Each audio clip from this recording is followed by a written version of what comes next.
Welcome to the deep dive. We're here to plunge into today's news sources, pulling out the really critical insights, the surprising facts for you. That's right. Our mission really is to give you that shortcut to being well-informed, cutting through all the noise. Exactly.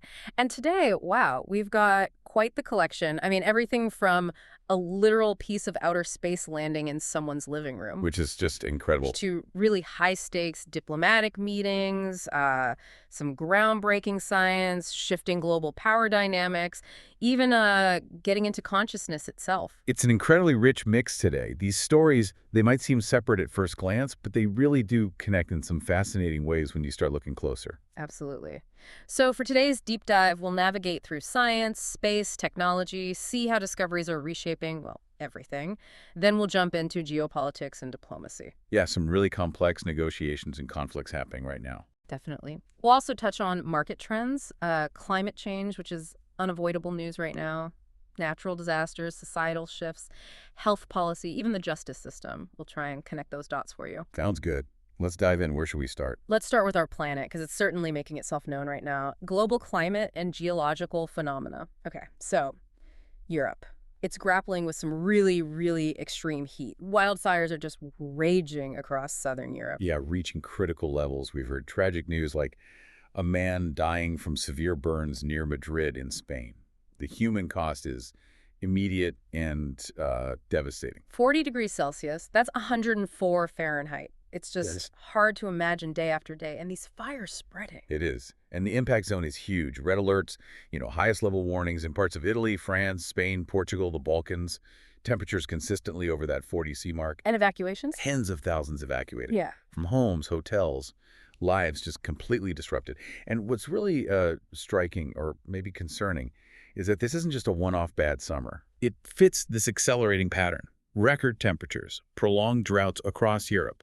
It seems to be becoming the new normal, which points to, well, systemic climate change impacts. It really puts the urgency of climate discussions into sharp focus, doesn't it? It's Right. not abstract anymore. Not at all. And it's not just southern Europe feeling this. England's seeing its fourth heat wave this summer. London hit 33.4 Celsius. It's quite high for London, historically. Exactly. And officials there are warning about nationally significant water shortfalls, a severe lack of water in England. It shows how widespread this is becoming. Precisely. The interconnectedness is undeniable, and these extremes ripple outwards, forcing tough choices about resources, which actually brings us to a similar, though different, situation in the U.S. Right. In the American Southwest, Arizona specifically, Lake Powell, it's a massive reservoir, a vital water source for millions across several states. A critical piece of infrastructure for the West. And its water levels have plummeted down to about 30% capacity. It's getting dangerously close to what's called dead pool status. And that term, dead pool, it sounds dramatic, but it's a serious hydrological threshold.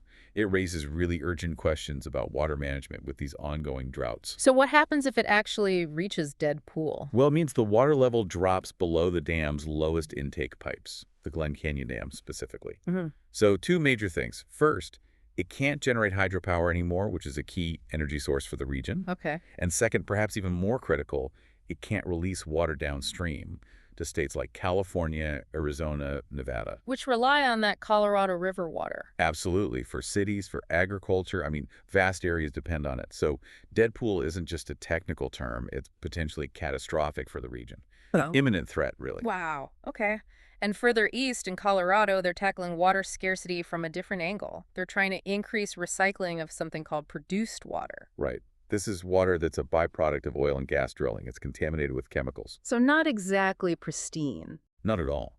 The idea is to treat it and reuse it for other purposes, to reduce the strain on freshwater supplies during droughts. Makes sense on the surface, try to reuse water, but there's always a but, isn't there? There often is, especially with environmental solutions. This presents some really complex trade-offs. Yeah. Recycling produced water could save fresh water, which is obviously good. Yeah. However, the recycling process itself, the treatment, releases volatile organic compounds, VOCs, things like methane and benzene. Nasty stuff, greenhouse gases, health hazards. Exactly. Methane in particular is a very potent greenhouse gas in the short term. Yeah. And benzene is a known carcinogen.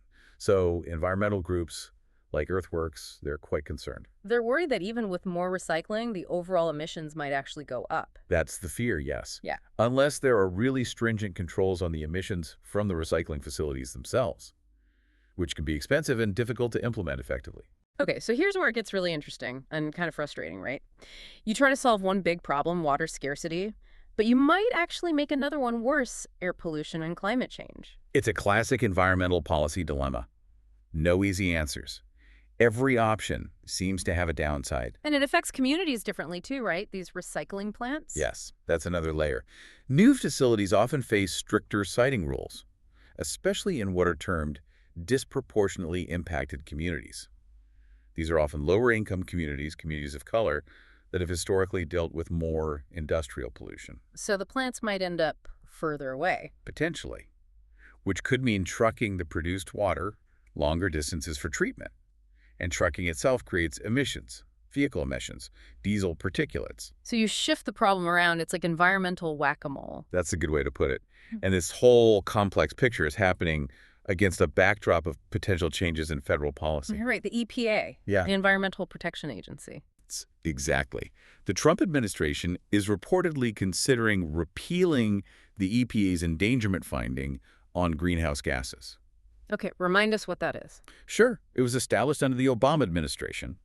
Essentially, it legally classified greenhouse gases like carbon dioxide as pollutants under the Clean Air Act. Which gave the EPA the authority to regulate them.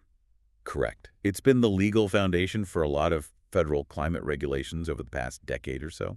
And now there's talk of repealing it. What are the arguments? Well, proponents argue it's about regulatory simplification.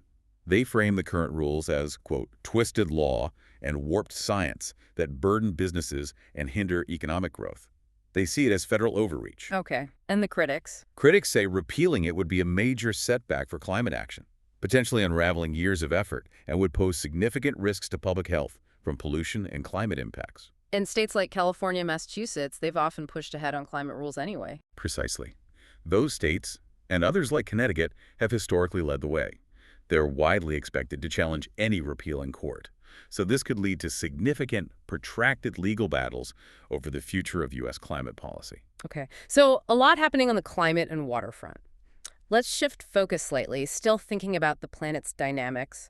Earth's crust has been active too. Yes, some tragic events recently. In Chile, at the El Teniente copper mine, which is the world's largest underground copper mine, there was a magnitude 4.2 earthquake. Underground mine earthquake. That sounds dangerous. It was. Tragically, 6 miners were killed.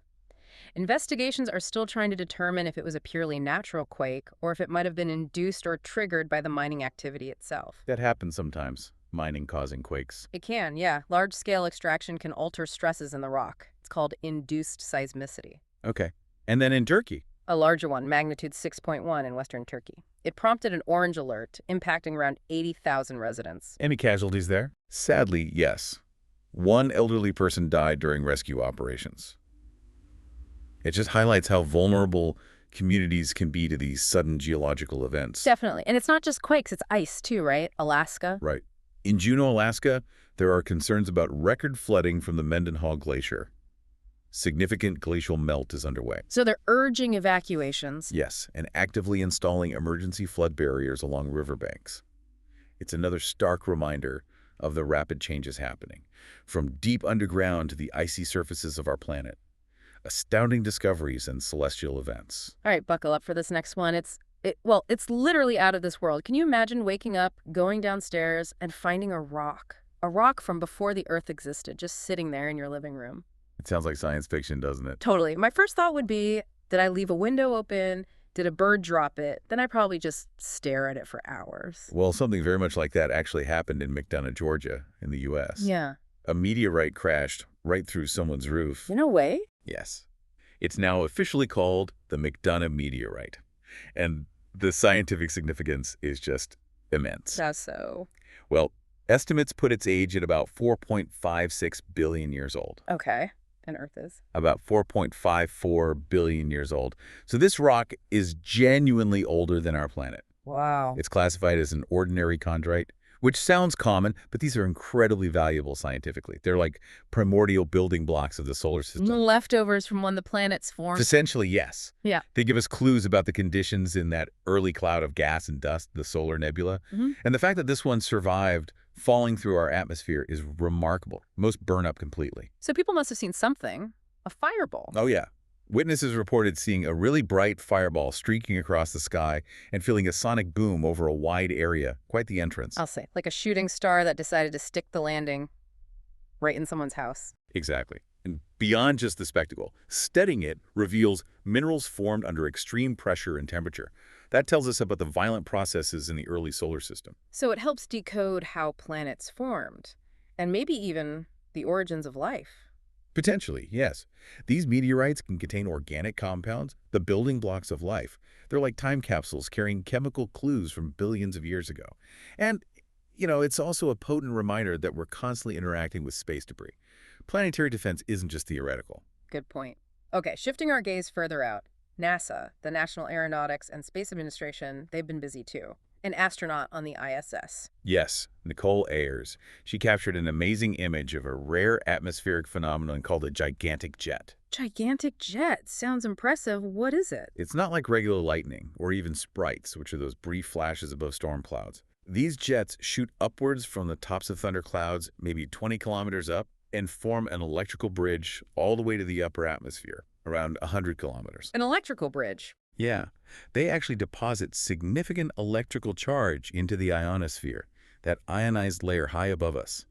It gives us insight into these powerful, less understood electrical connections between our weather and the space environment. Transient luminous events, or TLEs, is the category. Fascinating. And back on Mars, Curiosity rover is still plugging away. Still exploring. It's currently focused on an area called the boxwork, Why boxwork? because it has these intersecting ridges on the surface that apparently look a bit like a peace sign. A Martian peace sign. Okay. So the rover is doing close-up analysis of rocks named Palmyra, Kasikasi, and Bokoko. Very evocative names. Plus its usual environmental monitoring, watching for dust devils, observing clouds, Martian weather reports, basically. It's still amazing we can do that. Speaking of long-term observation, NASA's OSICO-2 satellite. Right, the Orbiting Carbon Observatory, too? Yeah. It just marked 10 years in orbit. And its job is? Measuring atmospheric carbon dioxide levels with unprecedented accuracy. It's been absolutely crucial for climate studies, understanding plant health, predicting crop yields, drought prediction. It gives us that detailed CO2 picture from global scale right down to city level. Foundational climate science data. And pushing boundaries even further, there's the IXPE mission. IXPE, yes. The Imaging X-ray Polarimetry Explorer. This one's giving us really groundbreaking insights into black holes. How so? It measured X-ray polarization from a specific black hole system, IGR J1709136224. They call it the heartbeat black hole because its X-ray output pulses rhythmically. Okay. And the measurement was surprising. Very. It showed a polarization of 9.1%, which is significantly higher than theoretical models predicted for how matter should behave around black holes. So our models might be wrong or incomplete. Okay. That's the implication. It seriously challenges our current understanding. Maybe it's about the angle we're viewing the black hole's corona, that superheated gas around it. Or maybe complex interactions, like winds scattering the X-rays in ways we didn't expect.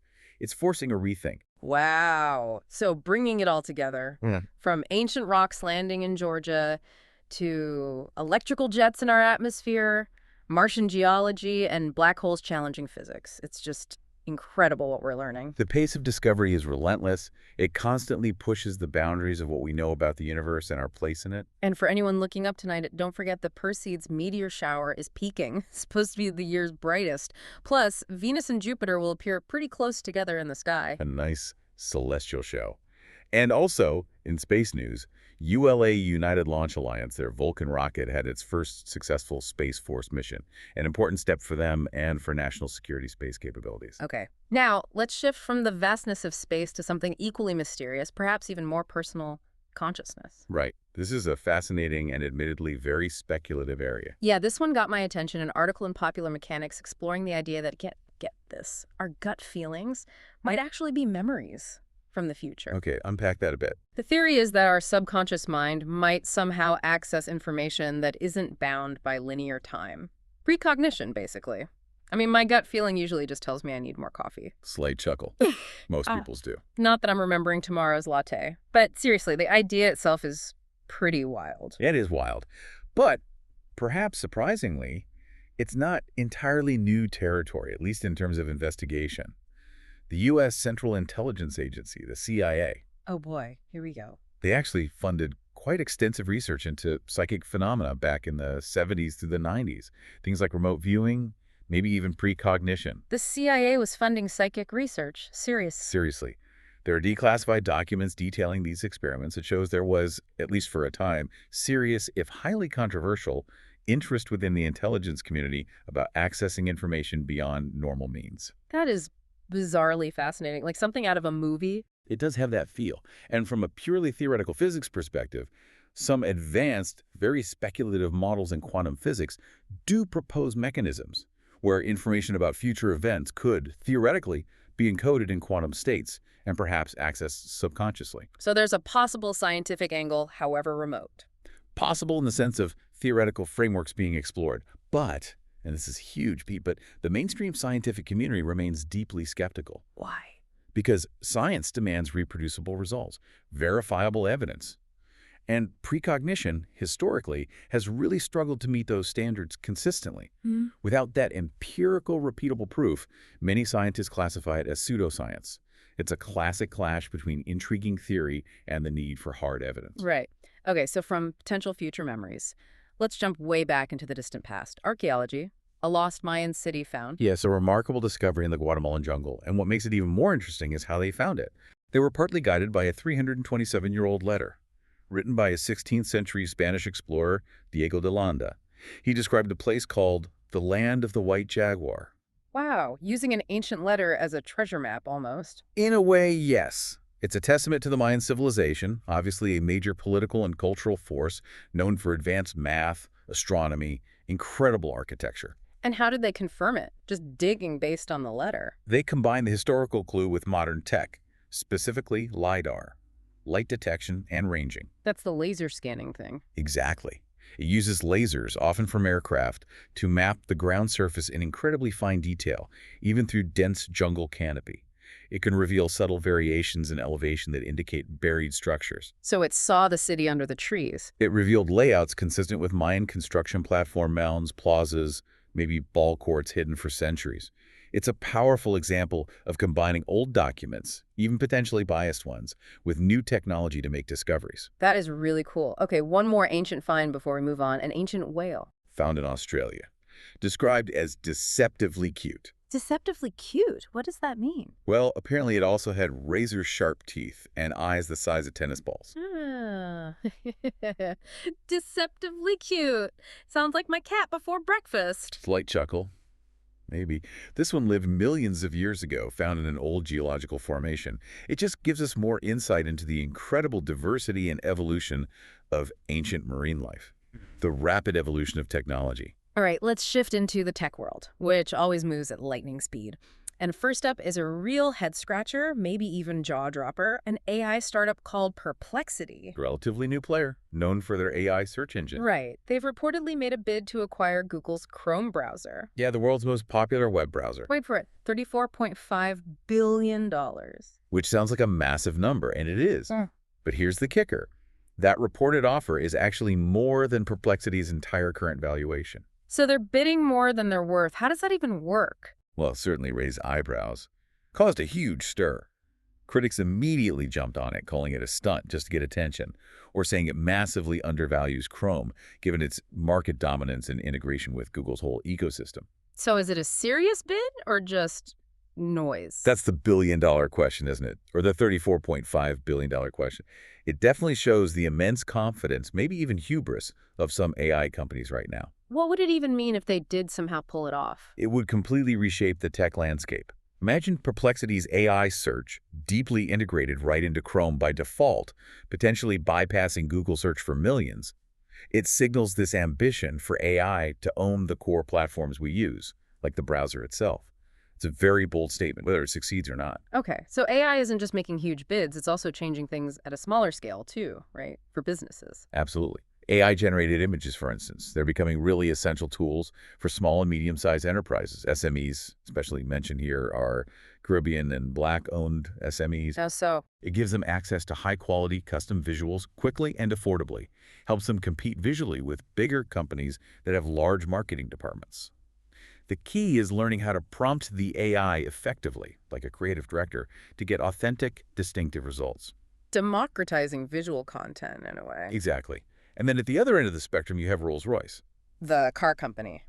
Or the engine company. the engine company, primarily aerospace and power systems now. Their CEO has this vision, integrating nuclear power with artificial intelligence. Nuclear power and AI, how do those fit together? Well, AI data centers consume enormous amounts of electricity. The demand is skyrocketing. Rolls-Royce is developing small modular nuclear reactors, SMRs. The idea is potentially using clean, reliable nuclear power directly for these massive AI computations. Okay, that's ambitious. Very. The CEO believes this combination could make Rolls-Royce the UK's most valuable company, capitalizing on the huge demand for both clean energy and cutting-edge AI infrastructure. Big bets on the future there. So from helping small businesses make pictures to powering AI with nuclear reactors, AI is clearly not just hype. It's fundamentally changing industries top to bottom. It really is becoming embedded everywhere. Which brings us to surveillance and social media, always evolving. Right. In the UK, the government is expanding police use of facial recognition technology, using specialized vans now. The government line is that it helps locate suspects, improves public safety. Standard justification. What? But as always with facial recognition, it sparks huge concerns from civil liberties groups and privacy advocates. They warn about increased surveillance, potential misuse, inaccuracies, and especially the risk of racial profiling, which has been a documented issue with this tech. It's that constant tension, isn't it? Security versus privacy and potential bias. Where do you draw the line? Feels like the line keeps moving. It's a debate that's intensifying as the technology becomes more widespread and capable. And speaking of widespread platforms, Meta's Threads. Their text-based app, launched as a sort of Twitter competitor, It's apparently doing quite well. Hit 400 million monthly active users, or MAUs, in just 2 years. that's rapid growth. It's really closing the gap with X, which is what Twitter is called now, of course. So it's carved out its own space. It seems so. Evolved from just being an X-killer to being a popular platform for public conversations in its own right. Projections suggest it could hit 450 million users by year-end. Meta's clearly making a successful push into that public discourse space. The social media wars continue. Okay, quick tech product note. The next iPhone, the iPhone 17 Pro, expected changes. Reportedly, a price increase, starting around $1,049. Also, fewer storage options overall, but the base model will apparently get double the storage compared to the current base model. So more expensive, more base storage, but maybe less choice at the top end. Seems that way. And it's also being touted as potentially the thinnest iPhone ever, with some design tweaks like repositioned antennas possibly contributing to that. Thinner, pricier, maybe simpler storage tiers. We'll see. Navigating geopolitical crossroads. Okay, let's shift now to the complex world of geopolitics. And a major event is looming. A summit between U.S. President Donald Trump and Russian President Vladimir Putin. That's right. Set for Anchorage, Alaska, at Joint Base Elmendorf-Richardson on August 15th. This is their first face-to-face meeting since President Trump took office. What's the stated goal here? Why meet now? Well, the White House is framing it as a listening exercise for President Trump to, quote, better understand how to bring an end to the war in Ukraine. A listening exercise. Okay. And President Trump's view. He's apparently called it more of a feel-out meeting to gauge possibilities for resolving the conflict, maybe discuss trade opportunities too. And the Russians. What do they hope to get out of it? Russian officials have expressed hope it could help mend the very strained U.S.-Russia relationship. But unsurprisingly, tensions are already incredibly high, even before they sit down. How so? What's happening? Well, Russia's Ministry of Defense has publicly accused Ukraine of planning false flag operations in the Kharkov region, specifically to disrupt this summit. False flags, meaning Meaning, they claim Ukraine plans to stage attacks, maybe on civilians, and then blame Russia in order to generate negative media coverage and influence the summit's atmosphere. They specifically referenced past accusations around incidents like Bucha. wow, that's quite a preemptive accusation. Sets a difficult tone. Extremely difficult. Meanwhile, Ukrainian President Zelensky has been very firm. He's completely ruled out ceding territory, especially the Donbas region. He says giving up land wouldn't bring peace. It would just be a springboard for future Russian attacks. He's adamant that any talks about Ukraine's future must include Ukraine. Anything agreed between Trump and Putin without Kiev is, quote, unacceptable. Makes sense from his perspective. How does he view the summit itself? He actually called it a personal victory for Putin, suggesting it signals an end to Russia's international isolation, at least in the eyes of some. A controversial take, highlighting Kiev's skepticism. It's just layered with mistrust and competing narratives, and the actual fighting hasn't stopped, presumably. Not at all. There was a recent Russian strike reported in central Ukraine, targeting what they claimed was a Ukrainian military intelligence training camp. Casualties. Reports mentioned at least 15 foreign fighter casualties, including Americans, Colombians, Danes, Taiwanese nationals, which underscores the international element. And Moscow reiterated its position that foreigners fighting for Kiev are considered mercenaries and criminals, not protected by the Geneva Conventions. A very harsh stance. Any other developments related to Ukraine? Yes, a significant policy change from Kiev. President Zelensky has ordered the lifting of the ban on Ukrainian men up to age 22 traveling abroad. That's a change, right? Weren't most men restricted? Yes. Previously, the martial law restricted most men aged 18 to 60 from leaving. That policy led to issues with draft evasion, people trying dangerous escape routes. This seems like an adjustment, perhaps easing pressure on the younger cohort. Okay. So, putting it all together, high-stakes talks, accusations flying, Ukraine holding firm, ongoing fighting. This Alaska meeting sounds less like a feel-out and more like walking through a diplomatic minefield. That's a very apt description. The potential for miscalculation or further escalation feels incredibly high, and the international reactions reflect that complexity. How are other countries reacting? Europe? European leaders, including Zelensky, are reportedly planning a call with President Trump before the summit. The goal seems to be to pressure him to maintain or even increase support for Ukraine and ensure European interests aren't sacrificed in some deal between Trump and Putin. They're worried about being bypassed. That appears to be the concern, yes. Meanwhile, some of Russia's allies are making strong statements. Hungary's Prime Minister, Viktor Orban. He's often taken a different line from the EU mainstream. He has. He controversially stated that Russia has already won the conflict and called the latest EU statement supporting Ukraine ridiculous and pathetic. Very strong language. Wow. Anyone else? Venezuelan President Nicolas Maduro praised Russia's ability to withstand Western sanctions, claiming Russia has emerged victorious on multiple fronts, projecting defiance. And what about India? They often try to balance relationships. They continue that delicate balancing act. Prime Minister Modi and President Putin apparently have positive chemistry, regular communication, even discussing the Ukraine peace process. But India also has ties with the U.S. Exactly. And that relationship has new friction points. President Trump recently imposed 50% tariffs on Indian diamond imports. 50%? That's huge. What's the impact? It directly threatens potentially 2 million jobs in Surat, Gujarat, which is a major global diamond polishing center, a massive economic hit. So how is India responding? They're signaling a move to diversify trade away from the U.S., planning to boost ties with 50 other countries in the Middle East and Africa, trying to build resilience and reduce dependency. Okay, a really complex web of interactions around this summit. Let's shift focus to another major conflict zone, Gaza. The situation there sounds increasingly desperate. It truly is. Reports indicate Israeli gunfire has killed at least 25 people in Gaza recently, people who are trying to get to aid distribution points amidst intensified military operations. Just trying to get food and water. That's what the reports suggest. And aid organizations are highlighting a critical issue, the alleged targeting of water infrastructure by Israel. They argue it's being used effectively as a weapon, leaving vast numbers without clean drinking water. Leading to deaths at water collection points, too. Tragically, yes, according to these organizations.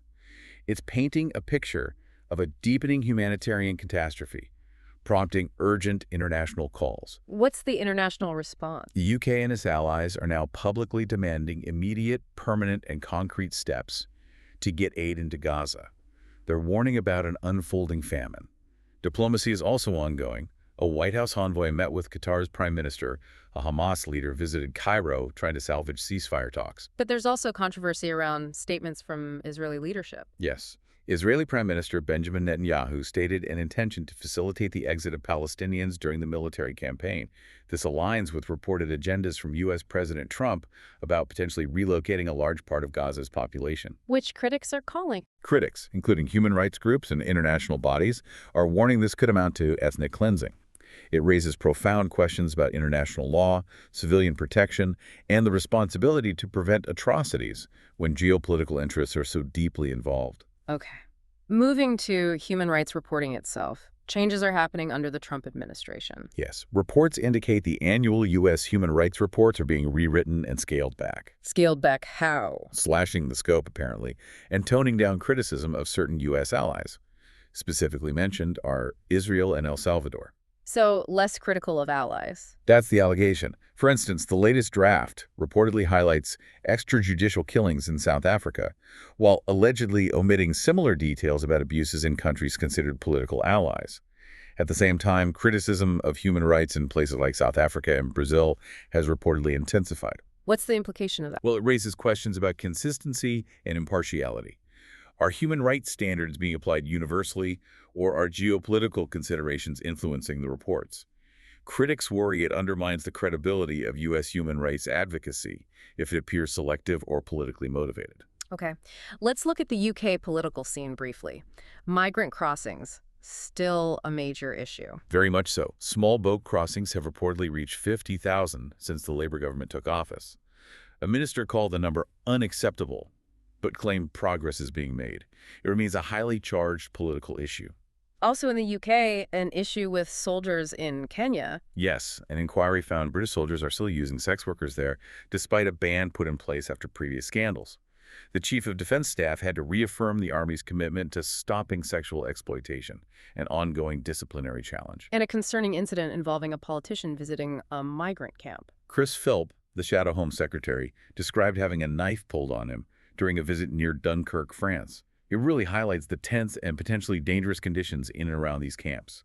Also, U.S. Vice President J.D. Vance met with senior UK conservative figures recently. Yes, during a holiday visit to the Cotswolds, just signals that transatlantic political dialogue continues at high levels, even informally.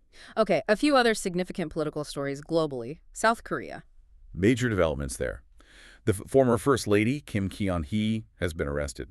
The charges are serious: stock fraud, bribery, influence peddling.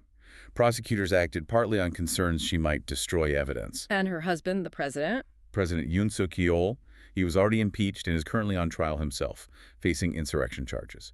It points to a period of significant political turmoil and potential upheaval in South Korea. Wow, okay, shifting continents, France and Cameroon. French President Macron made a significant statement, formally acknowledging French colonial repression in Cameroon back in the 1950s. He admitted to repressive violence by French troops and acknowledged France's responsibility in the deaths of Cameroonian independence leaders. It comes as many African nations are reassessing their historical and current relationships with France, challenging its influence. This seems like an attempt to address that difficult colonial past more directly. Haiti continues to struggle deeply, doesn't it? Terribly. Beyond the gang violence, the UN highlights that the humanitarian response plan is drastically underfunded. They need about $900 million, but have received less than 10%. And the consequence? It severely hampers efforts to address the economic and political crises, and it exacerbates the violence. Armed gangs control much of the capital, Port-au-Prince, making life unbearable for many. Hong Kong, still seeing pressure on activists. Yes. National Security Police summoned the father of an activist connected to a group called the Hong Kong Parliament. The group advocates for self-determination, which Beijing views as subversive under the national security law. It shows the continued crackdown. A provocative comment from Pakistan's army chief about India. Indeed. General Asim Munir used a striking analogy. He likened India to a shiny Mercedes cruising effortlessly, while Pakistan is a dump truck full of gravel. That sounds self-deprecating. On the surface, yes. But the underlying message seemed to be that even a slow, heavy dump truck can still cause damage or pose a threat, implying Pakistan retains disruptive capability despite its challenges relative to India's economic rise. A colorful but pointed remark on the tense relationship. And finally, a significant shift in German politics. Yes, the right-wing party, Alternative for Germany, AfD, has surged in polling. It's now reportedly Germany's most popular party, with 26% support, overtaking Chancellor Merz's ruling coalition. What's driving that? Largely dissatisfaction with the current government's performance, particularly on the economy and immigration. The AfD's gains are especially strong in eastern Germany, and their skepticism towards military aid for Ukraine also resonates with some voters. A major political realignment underway there. Market trends and business. Okay, let's switch gears to the economy and markets. Some positive signs recently. Stock markets hitting highs. Yes, quite a rally. The Dow Jones jumped 500 points, and both the S&P 500 and the Nasdaq reached new record highs. What fueled that? Primarily, it was a recent Consumer Price Index, CPI. Report the inflation measure. It came in maybe slightly cooler than expected, or at least not hotter. And the market interpreted that as giving the Federal Reserve, the U.S. Central Bank, the green light to potentially start cutting interest rates soon. So hope for lower borrowing costs is driving the optimism. That seems to be the main driver, yes. It sparked optimism on Wall Street, and Asian stocks were expected to follow suit, though there was a note of caution with weak demand for a Japanese bond sale. Also, President Trump extending a trade truce with China likely helped sentiment too. But is this rally sustainable? Is it built on solid ground? That's the critical question analysts are debating. How much of this is based on actual economic strength versus just speculation about future Fed rate cuts? If it's mostly the latter, it could be vulnerable. The market seems very sensitive to monetary policy signals right now. Okay. Moving from traditional markets to crypto. A big conviction. Do K1. Yes. The co-founder of Terraform Labs, the company behind the TerUSD stablecoin and the Luna token. Their collapse was spectacular and devastating. How big was the collapse? About $40 billion in value just evaporated, wiping out savings for countless investors globally. It was a major shock to the crypto system. And K1 pleaded guilty. He pleaded guilty to U.S. fraud charges. As part of the deal, he agreed to forfeit over $19 million in illicit proceeds and faces a potential sentence of up to 25 years in prison. What's the significance of this case? It really underscores the huge risks in the crypto space, the dangers of hype and unchecked promises, and the ongoing challenges for regulators. It's a stark reminder of the need for investor protection and accountability in these emerging, often volatile financial technologies. Okay. Shifting to the UK automotive industry, facing tough times. Reportedly at a crunch point, facing a combination of deep issues, tariffs, lingering Brexit complexities, pandemic after effects. There are serious questions about the industry's long-term viability and whether it can be, quote, saved in its current form. A very different story in Dubai's property market, though. Absolutely booming, it seems. Yep. So much so that developers are changing their business model. They're increasingly bringing construction work in-house. Meaning they're setting up their own contracting companies instead of hiring external ones. Exactly.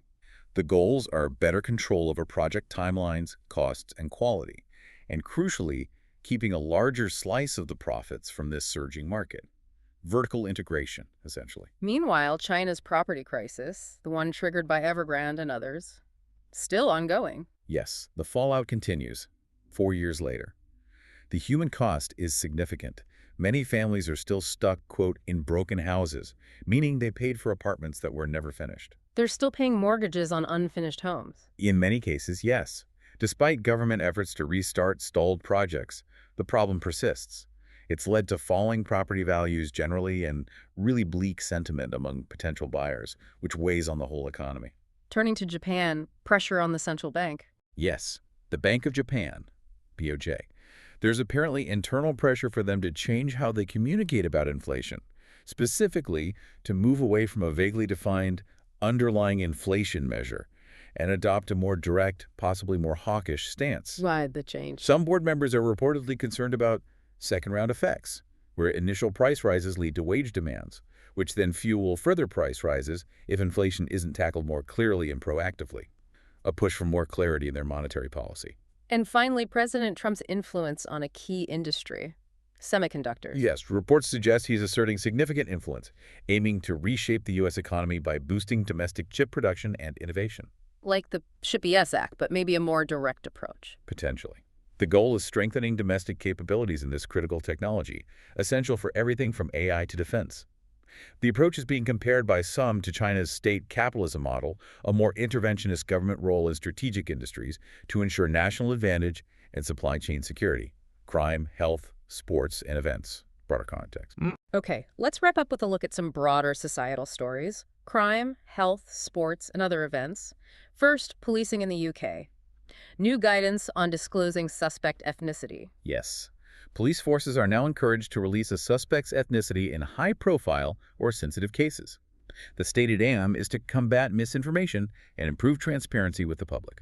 But that sounds potentially controversial. It definitely is. It immediately sparks debate about the balance between transparency and privacy and raises those persistent concerns about racial profiling or potentially inflaming community tensions. It's a difficult policy area. A truly disturbing case also in the UK. Children charged with murder. Yes, tragically.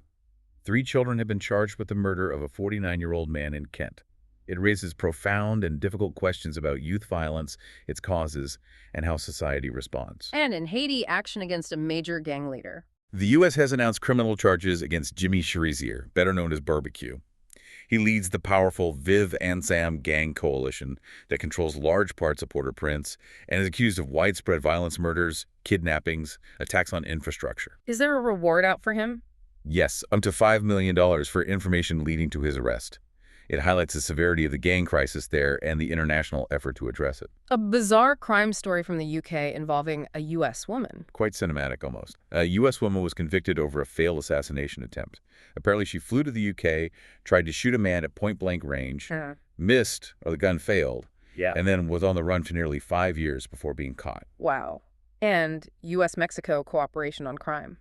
Mexico recently transferred 26 cartel figures wanted by U.S. authorities, part of an ongoing cooperation deal with the Trump administration to tackle transnational organized crime. Okay, shifting to health. Concerns about cannabis potency. Yes. Research indicates that the THC content, the main psychoactive compound in cannabis, has increased roughly 5-fold since the 2000s. 5 times stronger. On average, yes.